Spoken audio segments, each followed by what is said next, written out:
Hello guys, welcome to connect with Shruti. இன்றைக்கி என்னோடய video easy and my comfort ஃபுட்டான மோர் கறி. வாங்க எப்படி பண்ணலான்னு பார்க்கலாம். அடுப்பில் சட்டி வச்சுட்டு ஆயில் ஊற்றிட்டு கடுகு, உளுந்தப்பருப்பு, ஒரு வத்தல் கிள்ளி போட்டு கருவேப்பிலையும் போட்டு தாளித்து எடுத்துக்கணும். ஒரு பெரிய வெங்காயமாக எடுத்ததுனால நான் ஹாஃப் ஆனியன் எடுத்துக்கிறேன். ஹாஃப் ஆனியன் அண்ட் ஒரு தக்காளி எடுத்துக்கிறேன்.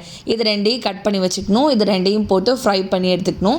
இது நம்ம தயிரில் தான் செய்வோம். தயிரை நல்லா பீட் பண்ணி கொஞ்சமாக மோராக்கிட்டு அதில் தான் செய்வோம். ஸோ தயிரையும் சைடில் நம்ம எடுத்து வச்சுக்கலாம். இந்த ஸ்டேஜில் வதங்கினதுக்கு அப்புறமா இதில் மஞ்சப்பொடி, வத்தப்பொடி அண்ட் உப்பு, இந்த மூணும் நம்ம தேவைக்கேற்ப ஆட் பண்ணிக்கலாம். ஆட் பண்ணிவிட்டு கொஞ்சமாக தண்ணி ஊற்றணும். அந்த நம்ம வதக்கின அந்த ஃப்ளேவரோட பச்சை வாசனை போகிறதுக்காக மட்டும் கொஞ்சமாக தண்ணி ஊற்றி லைட்டாக ஒரு கொதி வந்ததுக்கப்புறம் நம்ம பீட் பண்ணி வச்சுருக்க தயிரை இதில் ஆட் பண்ணிக்கிறோம்.